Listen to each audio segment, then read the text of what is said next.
The new McCrispy Strip is here. Dip approved by ketchup, tangy barbecue, honey mustard, Sprite, McFlurry, Big Mac sauce, double dipped in buffalo and ranch, more ranch, and creamy chili McCrispy Strip Dip. Now at McDonald's. Ba-da-ba-ba-ba. Ryan Reynolds here from Mint Mobile. I don't know if you knew this, but anyone can get the same premium wireless for $15 a month plan that I've been enjoying. It's not just for celebrities. So do like I did and have one of your assistants switch you to Mint Mobile today. I'm told it's super easy to do at mintmobile.com/switch. Upfront payment of $45 for 3-month plan, equivalent to $15 per month required. Intro rate first 3 months only, then full price plan options available. Taxes and fees extra. See full terms at mintmobile.com. Craving your next action-packed adventure? Audible delivers thrills of every kind on your command, like Project Hail Mary by Andy Weir, where a lone astronaut must save humanity from extinction, narrated with stunning intensity by Ray Porter. From electrifying suspense and daring quest to spine-tingling horror and romance in far-off realms, unleash your adventurous side with gripping titles that'll keep you guessing. Discover exclusive Audible originals, hotly anticipated new releases, and must-listen bestsellers that hook you from the first minute. Because Audible knows there's no greater thrill than the one that speaks to you. Discover what lies beyond the edge of your seat. Start your free 30-day trial at audible.com/WonderyUS. That's audible.com/WonderyUS. Today on The James Altucher Show. What's the future of podcasting? YouTube is just in the last 3 years, since they really adopted podcasting, has changed everything. It makes a lot of sense, right? I mean, anybody that has kids or knows people in that 20 to 35-year-old age, that's where they consume everything. TV programs to their YouTube stars to how to learn anything now. Dinner conversations have all changed. They're no longer on television, radio, and now on podcasting, right? Everybody's talking about whether it's Rogan or it's Corolla or so on. And if you don't keep it interesting and doing a good job, it can fall off really fast. We're going to build a multi-billion-dollar company, and that's our goal. We're on our way to being a $250 million plus business. This isn't your average business podcast, and he's not your average host. This is The James Altucher Show.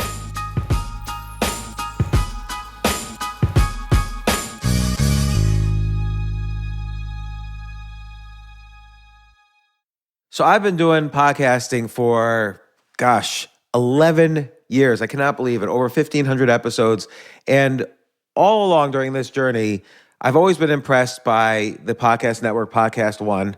And today we have on Rob Ellin and Kit Gray. Their company's also recently gone public, and they're here today to tell us what is the future of podcasting. And if you're starting podcasting now, how to get involved. And if you've had a podcast for a while, how to grow bigger. Everything you need to know to basically convince yourself that podcasting is still the way of the future. So here's Rob and Kit.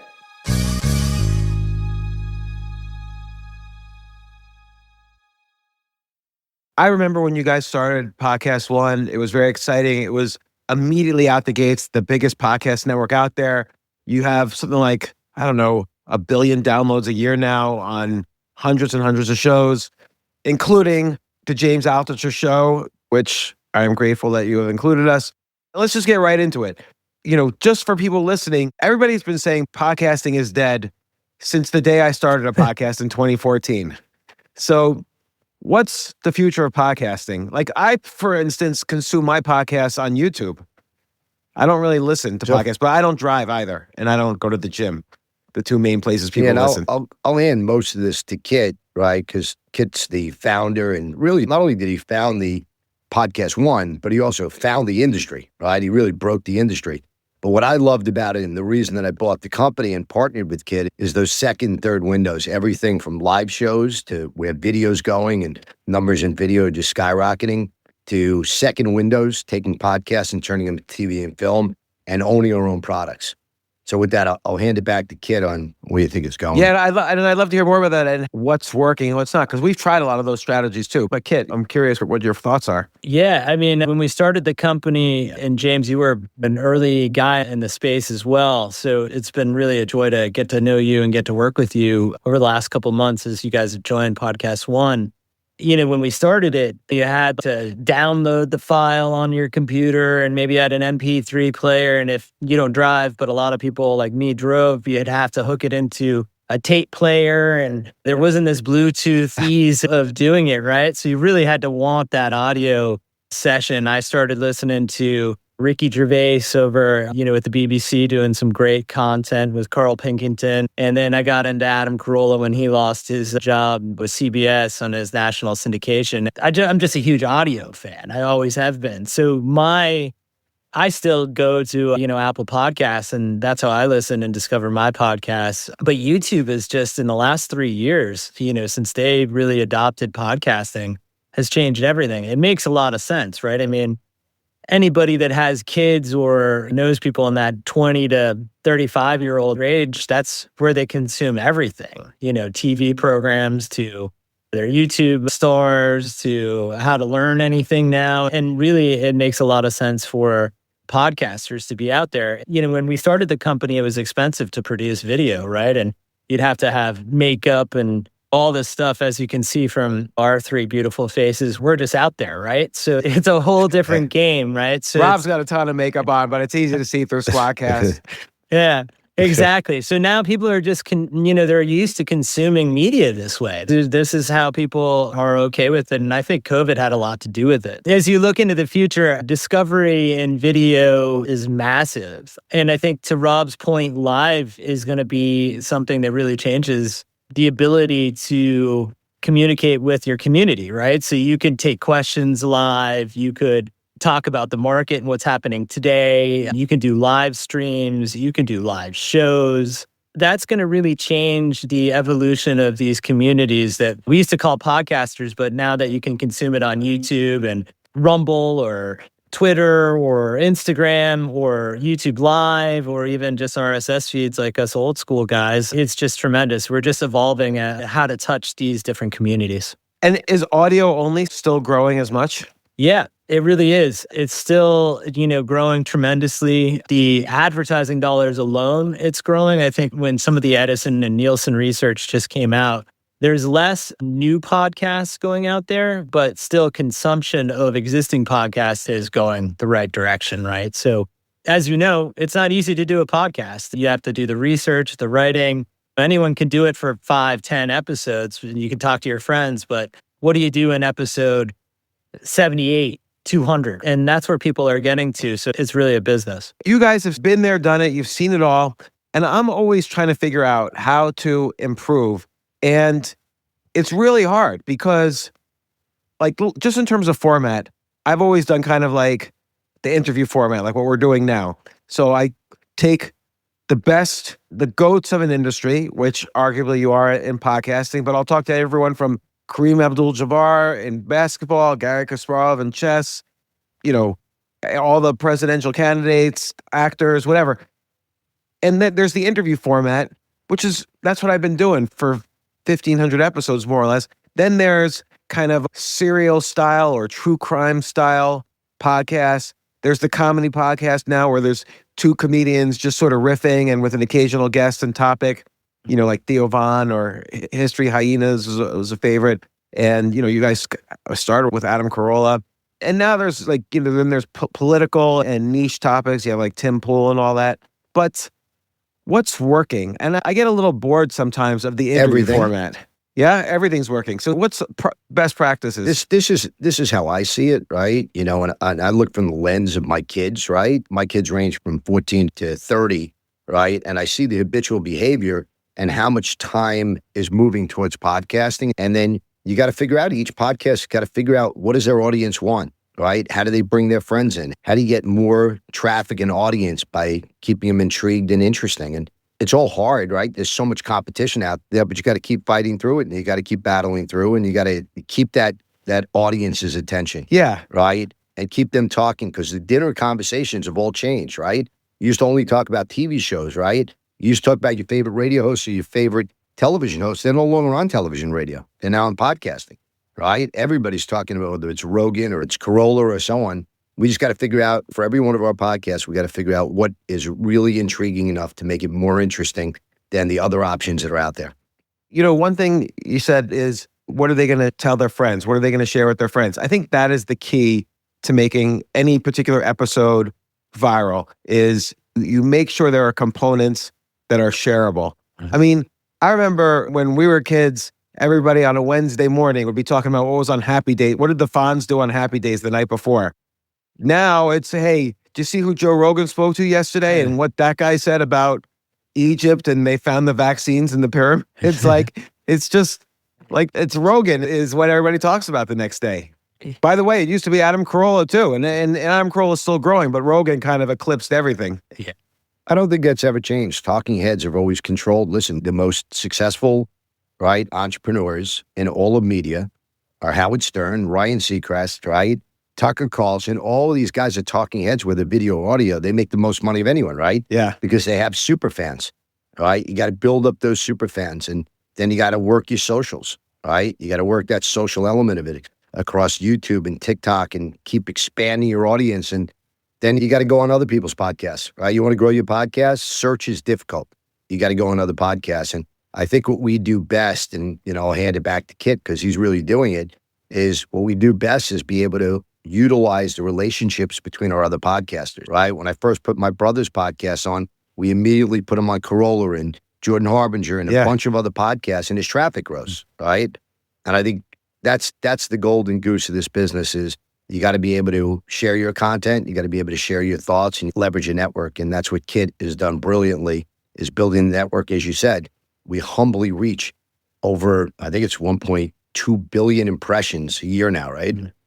100 million plus a month. Kit? Yeah, it's something like that. And James, to your point, I was actually reading something yesterday about the late great George Wendt, who played Norm on Cheers. And the finale of Cheers did over 80 million views or watches, which is unheard of except for Super Bowls. We got views now. Yeah, right? It's crazy, right? So that's still the biggest thing, right? But everybody was talking about Cheers' last episode. I was a huge fan of that show growing up in Boston, and it was just part of everything, my youth. But everybody was talking about that show. And it's the same thing with podcasting. It's, hey, did you hear who's on Adam Carolla last night or was on James's show? And the key is that all these people are now in the social media world, is having them share that with their friends rather than me and you running into each other back in school or whatever, and talking about what happened on the Seinfeld finale or Cheers finale. It's now everything's done on the internet. So having a really good community that shares your content and says, hey, Rob, you'd like this about this particular podcast episode, tune in. That's the key. And what we find is some people have like the biggest guests in the world and huge names like you. You've had the super powerful people of the world. That's not really why people come in to tune in. They tune in for you, right? And it's the host that they love, the interviewer. I think that's really the key. That's the beauty of the space. And it's just using all these different channels, whether it's YouTube or Instagram and Twitter, whatever works, test it all. We've been testing a lot lately in short form content, even just through RSS feeds, kind of like what Instagram Stories does, where it's 5, 8, 9-minute episodes in between these longer episodes. So you get more of the daily updates and that kind of things. Yeah, I've been considering playing around more with short form. I started off like super long form, like doing 3-hour episodes. But of course, shorter form, basically just people are able to listen to the whole thing more easily. And we find we get more downloads that way. And also, I agree with what you're saying. The quality of the guest, doesn't matter how famous the guest is, that does not drive views. What drives views is the podcaster. Howard Stern could have on, anybody. Maybe Donald Trump would drive views for Howard Stern, but Howard Stern could have on anybody, but it's just him that people are listening to. That's exactly it. Yeah, if he had me on, I don't think anyone's listening. Well, I wouldn't say that. First off, he's going to ask basically, did you get laid more once you started hanging out with your brother when he was doing Entourage? That's what he's going to ask. And you're going to not want to answer because your wife's listening or whatever. And he'll eventually get you to answer. Yeah. No, I'm going to stay far away from that one. I'm not even going to respond to that. Right? Yeah. As my brother said, I'm just the lucky brother, right? When I moved out to LA, my brother in the back of the Entourage thing says, yeah, my brother moves out to LA. He's here for one day and he hits the movie 300. I've been here for 20 years and finally someone found who I am. That's funny. Well, yeah, no, I remember we even spoke about Entourage that one time we met. 12 years ago we met. It's so funny. I was just, looking up your name for this episode, and I vaguely remembered that we had met, and then I saw the emails back and forth in 2013. Take a quick break. If you like this episode, I'd really, really appreciate it. It would mean so much to me. Please share it with your friends and subscribe to the podcast. Email me at altucher@gmail.com and tell me why you subscribed. Thanks.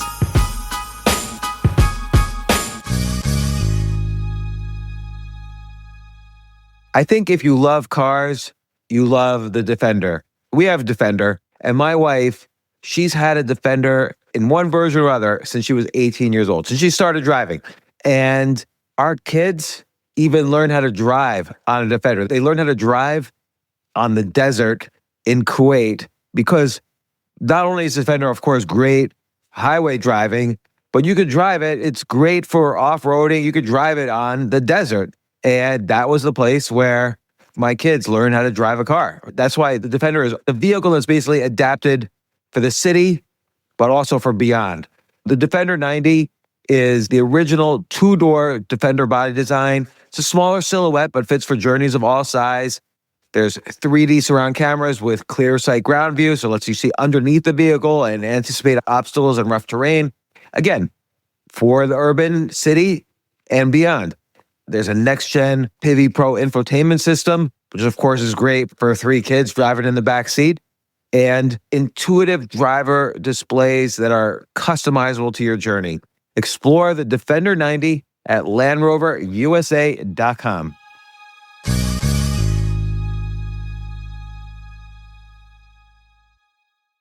Instacart is on a mission to have you not leave the couch this basketball season because between the pregame rituals and the postgame interviews, it can be difficult to find time for everything else. So let Instacart take care of your game day snacks or weekly restocks and get delivery in as fast as 30 minutes because we hear it's bad luck to be hungry on game day. So download the Instacart app today and enjoy $0 delivery fees on your first 3 orders. Service fees apply for 3 orders in 14 days. Excludes restaurants.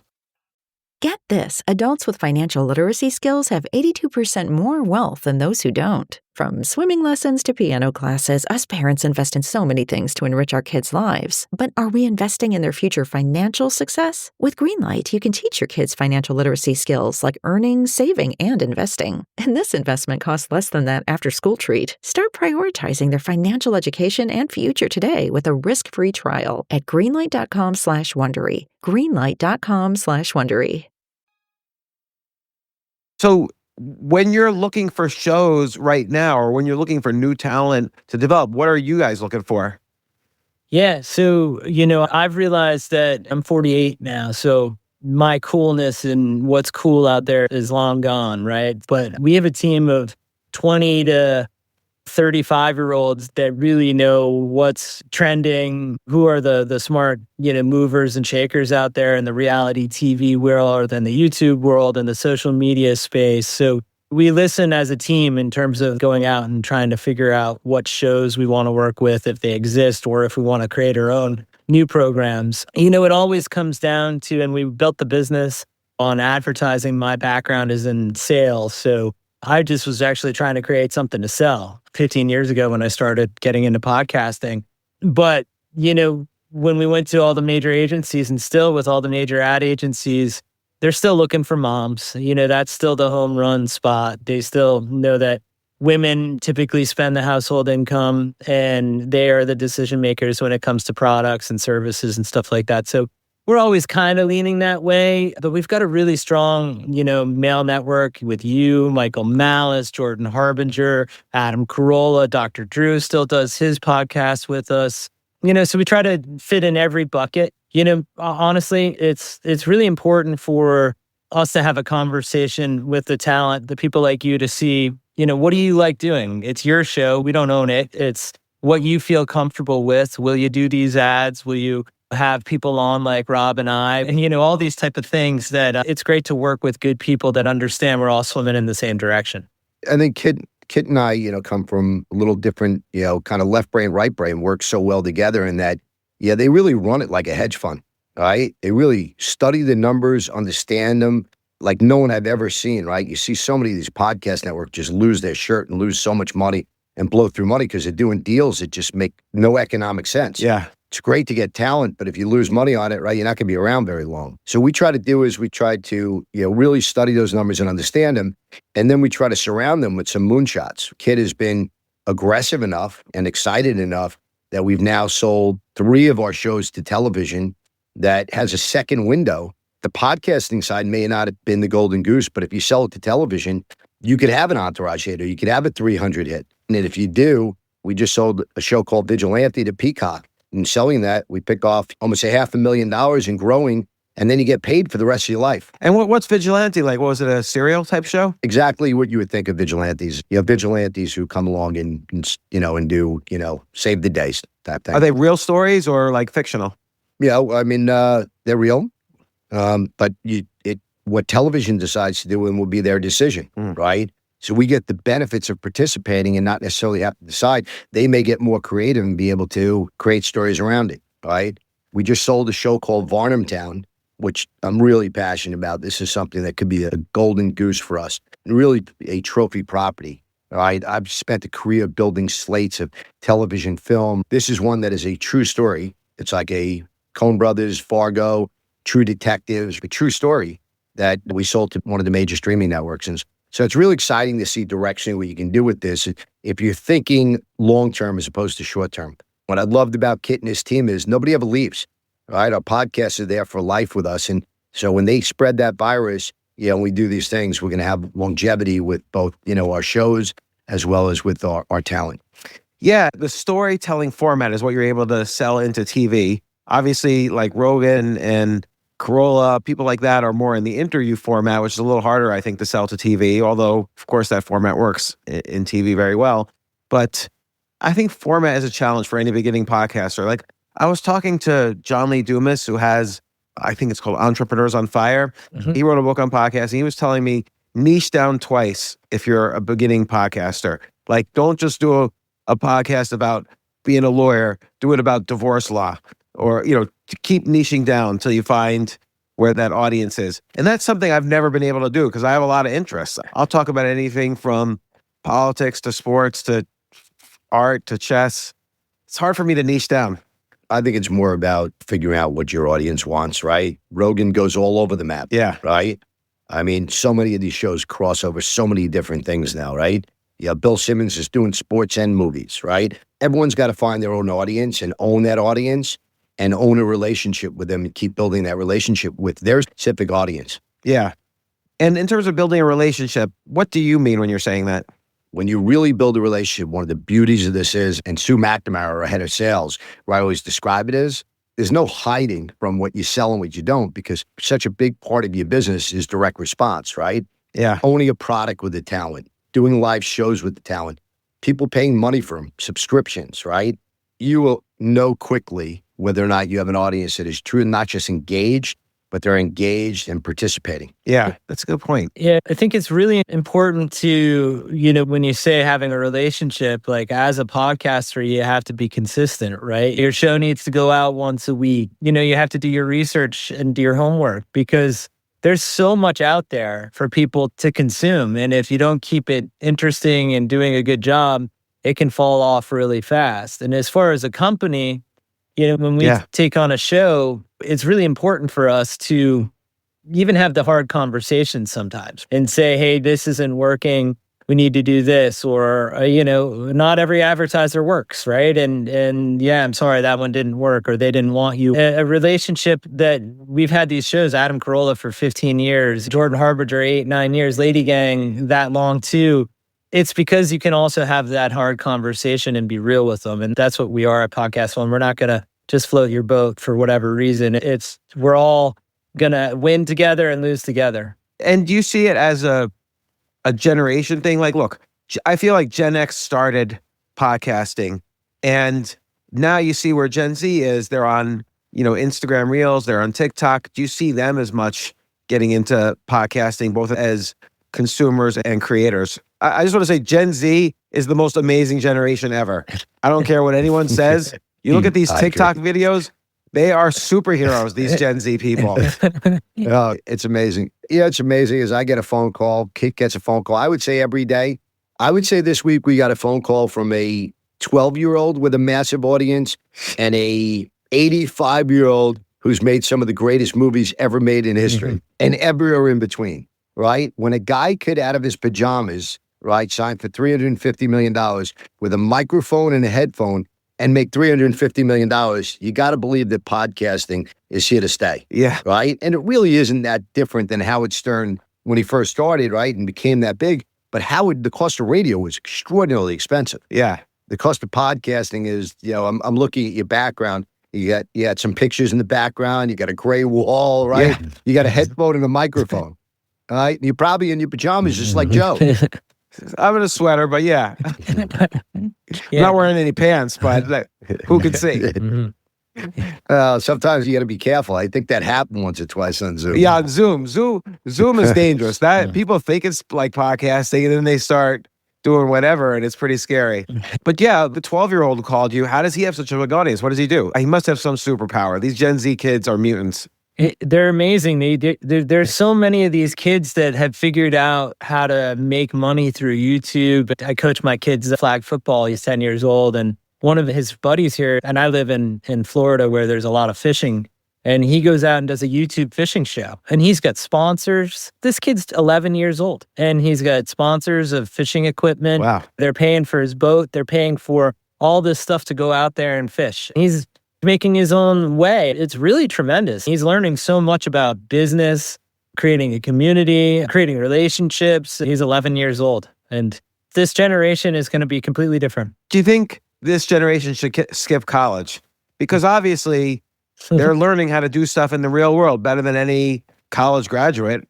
God. Yeah, listen, I'm a high school and college failure, so I'm probably the wrong person to ask. And all of my kids have gone through college, right? College is so critical from the standpoint of who you're meeting, the relationships you develop, right, and so on. If you're the kind of person that can develop those relationships without it, you can get away with it, right? If you can't, it's a great place. You join a fraternity, you're part of a football team, a basketball team. You're going to meet people, unique people that are going to change your life if you can build those relationships. If you do it without it, you could probably get away without college these days. Yeah, because look at this kid. He's going to build a fishing empire by the time he's 16. Yeah. The college is going to be a step back for him. Totally. Or he learns how to pay for college for himself, and then he makes him a multi-billionaire, and starts his own fishing line. Who knows, right? I guess these kids have all the opportunities in the world. And, it's funny. I've had that debate with my wife on, college and saving for 529 plans and doing all that. And I think there's so many different ways you can do it, right? Like, I think you could do like the community into a technical university or something like that. There's so many different ways to do it, but it's spawning entrepreneurship in such a different level than we ever experienced in my generation. And I'm sure in your generation, like entrepreneurs are, that's like everybody's an entrepreneur now, right? And it's totally different. But the medium of creating a community, whether it's through Facebook or YouTube or a podcast, is really exciting for these guys. It's really fun. And it's still fun for us, right? And you're right in terms of we were talking earlier about other formats. Like, I don't even know if podcast is the right word anymore because, for instance, we could make this podcast and I could upload it to Amazon as a TV show. You could self-publish TV series on Amazon now. And I've done that. Or you can upload it to YouTube, or I send it out on an email list, or I make it a LinkedIn newsletter and video. I think that's the critical point you're hitting, that media has changed forever. Yeah. Right? The audience has changed forever. But it's like every time we say, oh, okay, short form content has taken over everything. And then Rogan does 3 hours, right? Yeah. And you go watch some of the TV shows that are being made and they're 2 hours long, right? So I think humbly, the world has changed forever.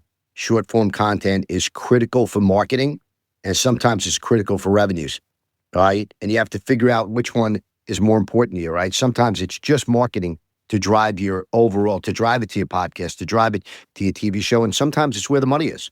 And, we were in the forefront of this. We put Jake Paul on stage the first time ever. I couldn't believe it. I literally got a friend of mine to give me his club on a Tuesday night because it was closed. And after he did the research, he said, listen, Rob, I'll give it to you for free. I'll give you everything free except for one thing. You need 300 people in security. I said, what are you talking about? Your club's only 1,500 people. He said, well, that's great. There are going to be 30,000 people that show up outside my venue. So you want to do it, you got to have 300 in security, right? And so you get a quick lesson of how powerful, and you're watching these celebrities, right? As you know, Avion was launched inside of Entourage, and then the next step was Casamigos, right, with George Clooney. Yeah. Now you're watching Kim Kardashian put Revlon out of business, right? You're watching McGregor infiltrate, the entire industry in his space, right? All these celebrities have so much power. Mr. Beast getting a $6 billion valuation, building a chocolate company. It's eating away at Hershey's. You got to figure out what works. It doesn't mean just because you have an audience, you're going to be able to sell anything. And what you're talking about really is the changing power of not just media, but branding. So like Hershey's is a 100-year-old brand, more than 100 years old. And it doesn't mean anything because people realize now branding is bullshit. It doesn't really taste better because it's Hershey's. It might actually taste worse because they're using the power of their brand to sell you something that's shittier than high quality chocolate. People are smarter now about their consumption of media. They know a little bit or a lot what's behind the scenes. They know that Coca-Cola is maybe bad for them and it's just sugary brown water. And they know that Hershey's is, probably crappy chocolate compared to whatever Mr. Beast is selling. But they believe Mr. Beast not because he's a brand, but because they listen to him every day. And they say, oh, I trust this guy. But he's building a brand, right? It's like Skims is a massive brand. I couldn't believe there's a store on Madison Avenue right next to LVMH, right? I mean, this came out of nowhere and it is worth billions of dollars already. I just think the talent can drive and create a brand and authenticate a brand really quickly. And if you got those super fans, they just line up around the corners and they buy digitally and they buy live. I love that Liquid Death. Yeah. Genius. Water in a beer can. Oh my God. Genius. I'm so jealous. Genius.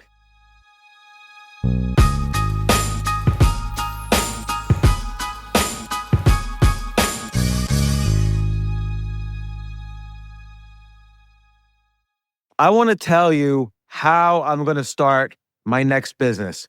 And I just want to say, I always have a hard time with paperwork. Like, how do I register an LLC? What state do I do it in? What forms do I fill out? I'm incompetent when it comes to any kind of paperwork, but I'm going to use this company, Northwest Registered Agent. That's Northwest Registered Agent. You could use them and you could build your business in just 10 clicks and in 10 minutes or less. Starting a business should be all about ideas and executing and getting customers and building a product. It shouldn't be all this complicated rules and paperwork, but Northwest Registered Agent makes it super simple. They've been helping businesses launch and grow for nearly 30 years. They know what they're doing. And if you want to build your business while keeping your business information secure, Northwest is the partner you need. So don't wait. Protect your privacy, build your brand, and set up your business in just 10 clicks in 10 minutes. You can get more information. Just visit northwestregisteredagent.com/James. That's the key part. And start building something amazing. Whatever idea you have, just start. Just start the business today. It's super cheap. Get more with Northwest Registered Agent at northwestregisteredagent.com/James.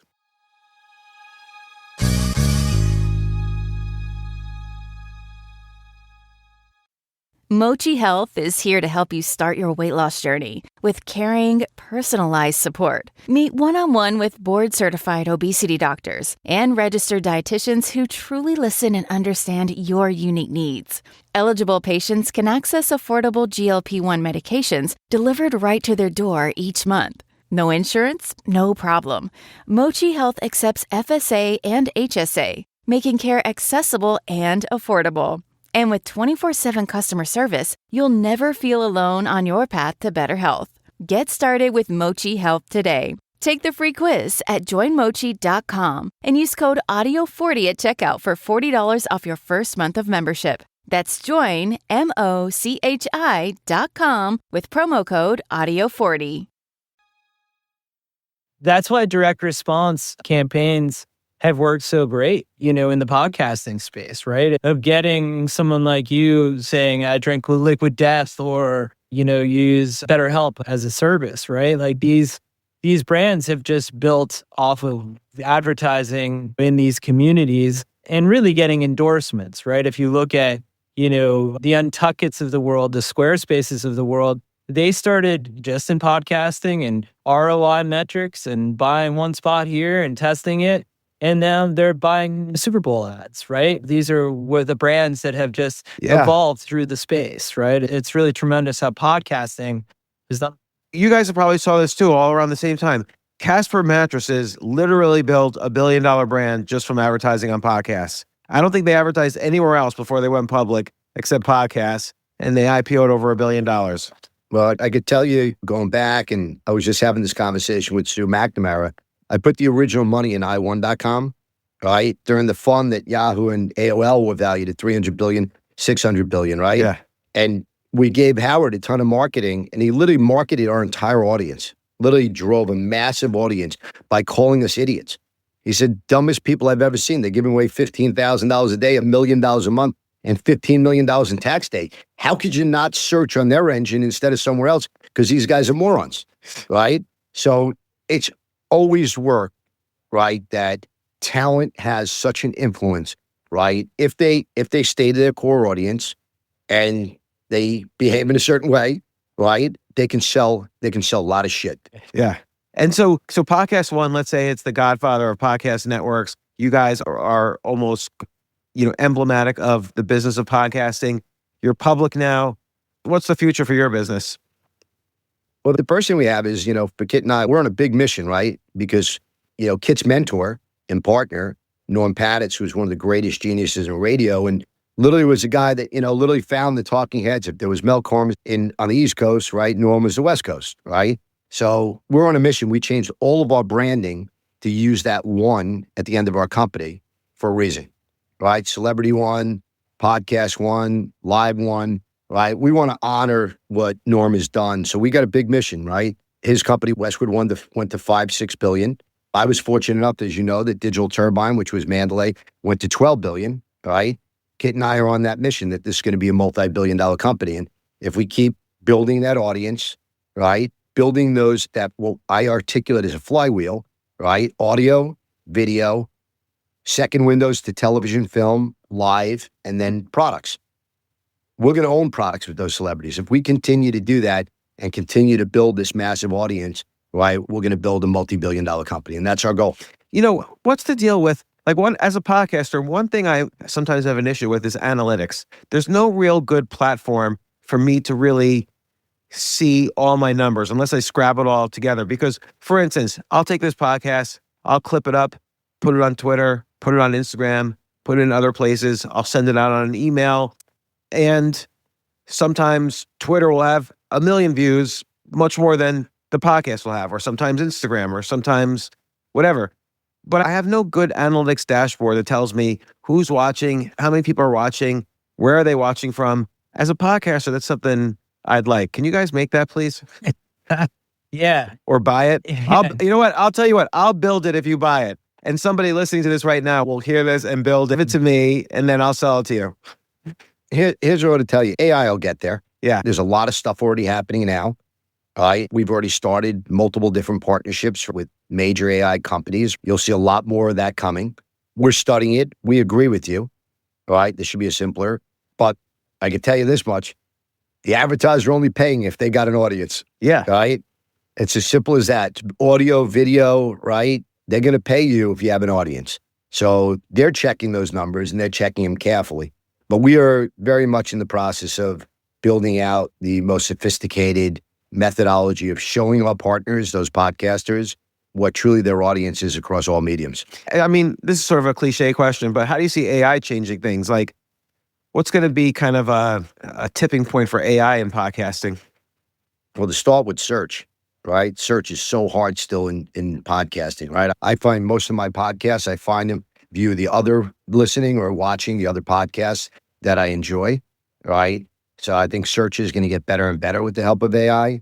I think analytics is, analytics, and data mining. I really understand how it's working across multiple platforms and how those help each other's platforms is going to mature rapidly. It's such a unique situation because you're using all these different companies and you're not necessarily paying these companies, right? So you're on iHeart, you're on Apple, you're on Spotify, you're on YouTube, right? In some cases, there's a revenue split, but in some cases, they're just distributing it for whatever reason. They want more traffic, or they like your show, or they're trying to sell you other things. It's such a unique space and time that we're in. Advertisers are trying to get to the bottom of it too, because they like to use attribution, and we use it a lot in the RSS feeds. They're able to tell, hey, James did a BetterHelp read, and Rob heard it and his computer and then went to BetterHelp.com. They actually can track that, right? So they don't need to use a code anymore. But when it goes to Instagram... Really? I didn't know that. I was always wondering about that. Yeah, they can do that. I mean, and they can actually see how far you go down the funnel, like of BetterHelp.com, to actually creating a meeting, putting your credit card in. They can retarget you. They know a lot more than you probably want them to know, right? Oh my God. And I've been using BetterHelp every day now with all my problems. Well, these are good ads right now, right? They're all up in me now. They're going to be able to blackmail me for ad space. We will insert the ad read right now, right? This episode of the James Altucher Show is sponsored by BetterHelp. Listen, as many of you know, I have gone broke. I've been depressed. All sorts of things have happened to me. And therapy has literally saved my life. And sometimes, though, it's expensive. It's expensive either in money or in time, but your mental health is worth it. But that's why with BetterHelp online therapy, you can save on average up to 50% per session. Like, your mental health is worth it. And with over 30,000 therapists, BetterHelp is the world's largest online therapy platform, and it's helped over 5 million people globally. Your well-being is completely worth it. So visit BetterHelp.com/James to get 10% off your first month. That's BetterHelp, HELP.com/James.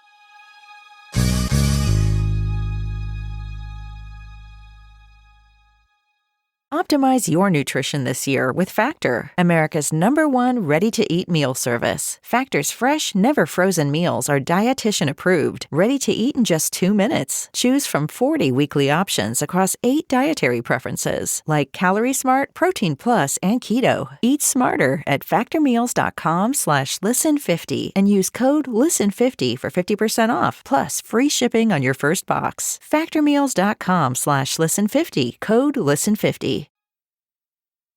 But, some of these platforms will let you use attribution and some of them won't, right? And there's articles now about how Spotify is using their platform for video, and that video, you can't use video attribution. YouTube won't let you use attribution and those embedded reads. So it's all a cluster, right? So it will get there. It's just so new, right? Again, YouTube's only been in the podcasting space for just about 3 years now, right? And they're the #1 platform, by the way. So that's changing. When it comes to AI, we use it a lot now for research and production type things. So when you have people like myself and Rob on your show, AI can do a whole background check on us and what we do and what we've done in the past. Even formulate, questions that you may want to ask that's tailored to your audience. There's a lot of stuff that we use on the production side of it for research and whatnot. The finance side of things, writing scripts for commercials. It's just all about efficiencies. And it'll continue to grow as AI continues to grow as well. Also understanding your data, right? Who are your customers, right? What is their listening habits? What do they like? All right. All these things we're learning on a regular basis and getting smarter about them. And so are our partners. Yeah. Right. We just did this, that kid will tell you about. We just did a giant deal with Amazon, right? $16.5 million deal, right? With programmatic numbers way higher than they were before. And programmatic's going to keep growing because the industry is maturing, right? And that's just going to keep educating itself and learning itself. As you know your data better, you're going to be able to drive bigger audiences. You're going to be able to sell more products, and you're going to be able to figure out whether you can work at a live show. You're going to be able to figure out what is working for you and what doesn't, and what platforms work best for you. Yeah. And I think that's the key to having some sort of analytics dashboard. But what are the 3 podcasts you guys each listen to? Well, we're going to answer our own no matter what, right? But part of the beauty is on our platform now, we have everybody, right? Yeah. And I could tell you that I would say my personal listening habits have changed so dramatically, listening and watching. I probably spend a third of my media time now on podcasts. It's really staggering. Yeah, almost every hedge fund manager I talk to, every family office, and for people in Wall Street, but also who are politics and crossover sports, everything else, the habitual behavior has changed so much. But what's intriguing to me is watching my kids, to watch my son at 30, my daughter at 28, my other daughter at 23, how much of their time has even moved from music to podcasting. It's just staggering. And like I said, those dinner conversations, when was the last time you didn't have a dinner conversation? It was about, how did Trump win the presidency, right? By going on Rogan and by this, how did this one, who interviewed this one? And everybody on the sun is going on to podcasts now. So I think it's really exciting time and really intriguing time. And the numbers don't lie, right? This industry is going to $25 billion or better. When COVID hit, it was a $400 million industry. Now it's a multi-billion dollar industry. It's going to be a $25 billion industry over the next 5 to 7 years. Yeah. I mean, did you see the spike during COVID for podcasting? Oh, yeah. Oh, yeah. Because it was already, I feel like 2015, it was already big. Like there was a lot of podcast listeners in 2015, 2016.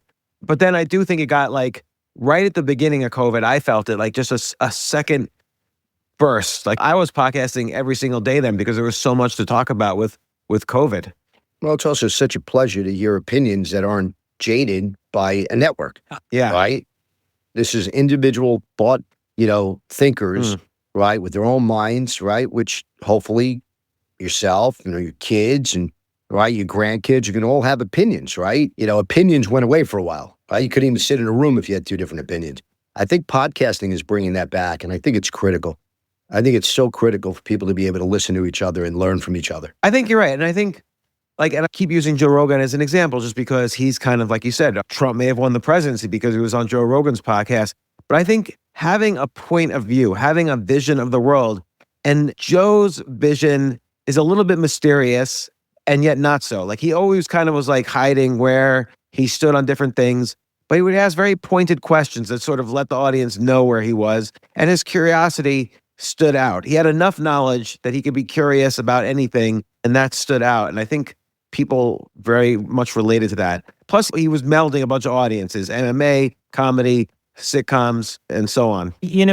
It's funny you ask about what I listen to, and Rob has a different answer. It's not the wrong answer in any way. It's a totally different answer than I have, and it kind of spawns back to this. I'm from Boston originally. I lived in Los Angeles for 15 years. I'm a huge Red Sox, Bruins, Celtics, Patriots fan. Always have been ever since I was 8 years old and driving around to sporting practice with my dad and listening to sports radio. That's what we did. That would kill the awkward silence between us. And then when it was a commercial, we could have a conversation about what they're talking about. I still do this. I do this with my kids. I still listen to those same podcasts all the time. They're rebroadcasts of Boston radio. And I can listen and hear about the Celtics. And I do it every day. I do it when I wake up and go to the gym. I do it when I'm riding. And it's part of who I am.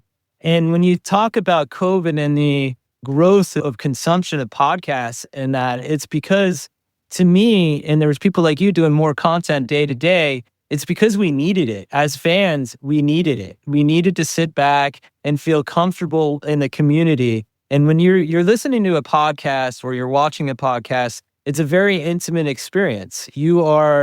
You feel like you're in that room with each other, right? Even now, right? I'm in Florida, Rob's in New York. I think, James, you're in New York too, but in a different location. It feels like we're together. And I think that the audience has that same experience. And I think that's why podcasting is so powerful. Like, I really do. It's these communities.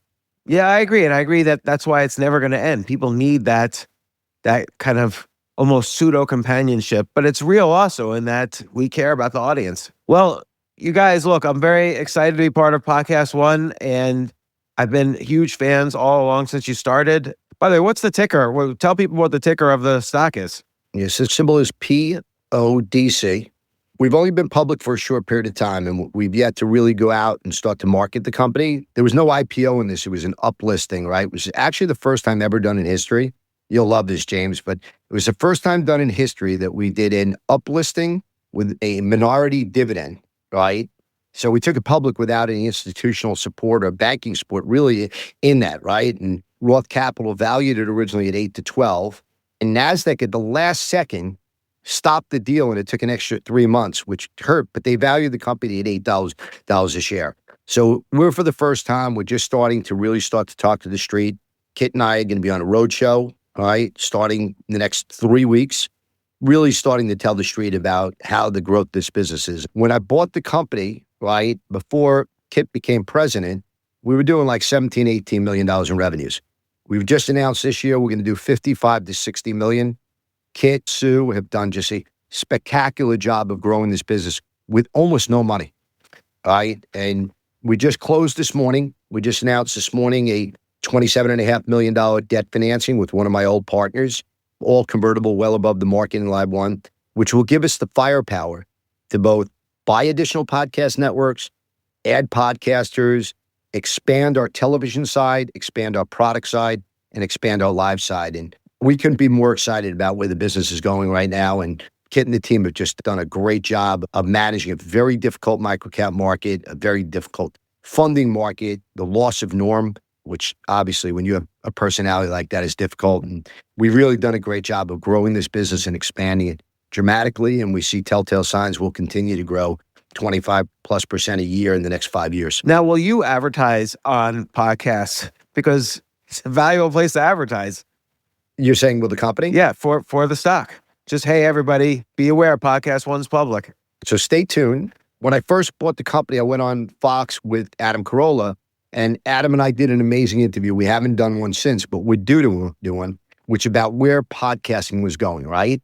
Okay? And we didn't really have the missiles to fire. The market was collapsing. It was a tiny little market. We were a little tiny company. Now we've built up to some critical mass. As we break $100 million in revenues, we'll become a serious contender in this business. We're already number 8 or number 9 on PodTrax.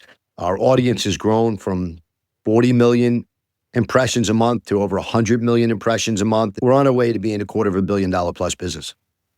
But I love your idea. And if you read between the lines, you may see each of our podcasters have an equity stake in the company, right?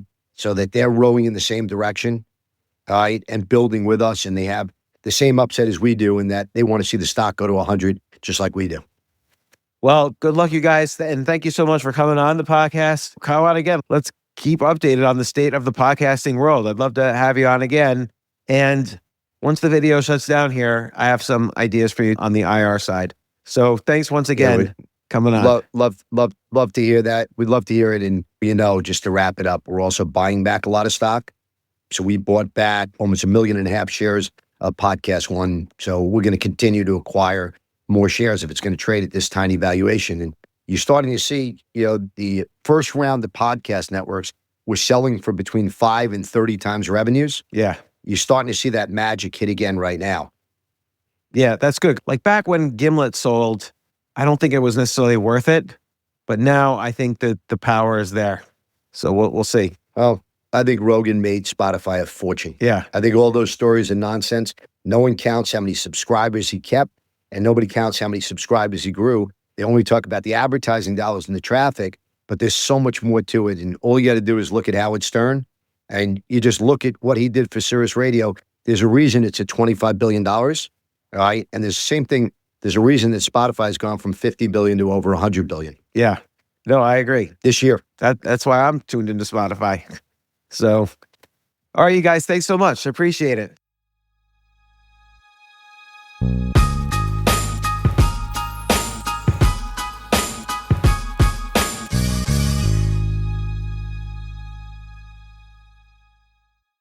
Pluto TV has all the shows and movies you love streaming for free.